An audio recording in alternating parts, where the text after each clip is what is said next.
Rodri Buttrick!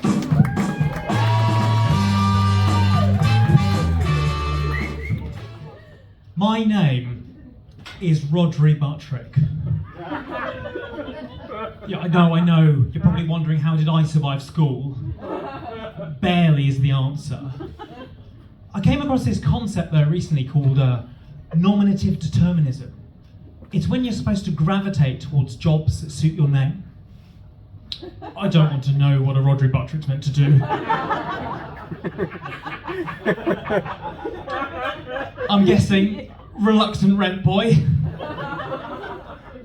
I'll tell you an interesting fact about myself. Actually, let's not go mad, Birmingham. It's a Thursday, isn't it? I'm going to tell you a fact about myself. I am 34 years old. Yeah, I know. Now, I may not look it, and a lot of my friends are insanely jealous about how young I look. But let me tell you, it's not a good thing looking this young. I graduated from university about 13 years ago. Can you imagine how young I looked then? I spent most of my university life desperately single. None of the women wanted to be labelled paedophiles. It's a terrible shame, really.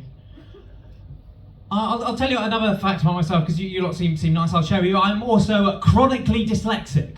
Now, that is a disability that absolutely nobody gives a shit about. In fact, it is now far more trendy to be autistic.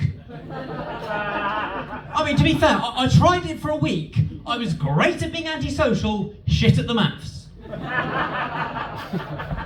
Now, I know that's an unfair characteristic and stereotyping of autism, but I'm just jealous and bitter because dyslexics get misinterpreted all the time. No one has a clue about it.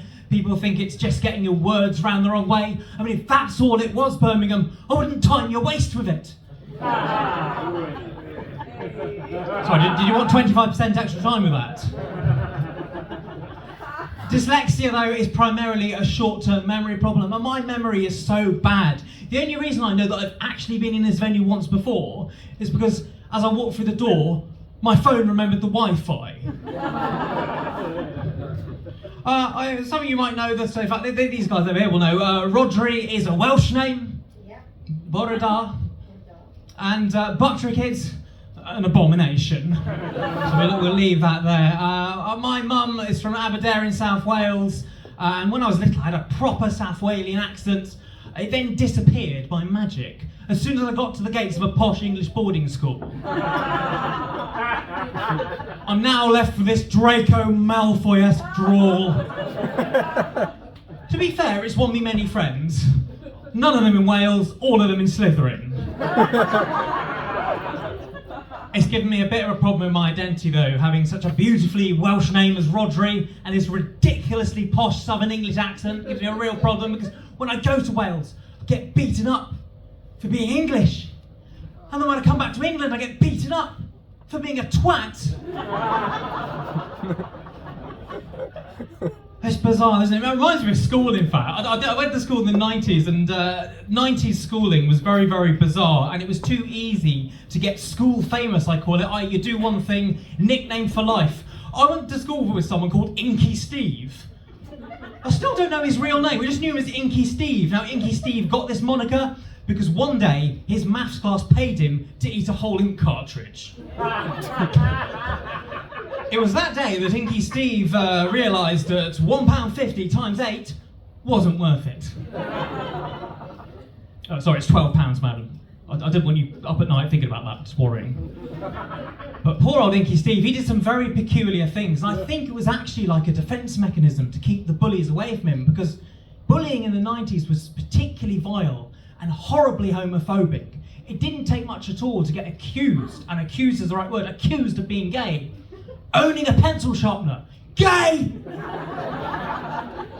Not liking football, gay! Liking football a little bit too much, really gay! I mean, with all this homosexuality going on in my school, how the hell did all the Year 11 girls get pregnant? That reminds me, I don't want kids. I really don't. It's too much stress. I mean, it's ridiculous. And a lot of my friends are having children, and their new parents will say ridiculous things like, my child is the most important thing in the world to me. Well, yeah, of course. If you die, it's going to prison. not the paternal sort. Just get a whippet. Bony buggers, who knows if you forget to feed it? It's alright, I'm not allowed to look after dogs either. I'm not going to be a fur daddy. Well, that sounds weird, doesn't it? But I told you about 13 years ago I graduated from university. I loved university, it was really good fun. Got around my dyslexia because I could just look stuff up on the internet, perfect. But when I left university, people weren't very kind to me. People said to me, welcome to the real world, which I thought was rather a confusing and insensitive thing to say to a philosophy grad. I've been Roger Buckley, thank you.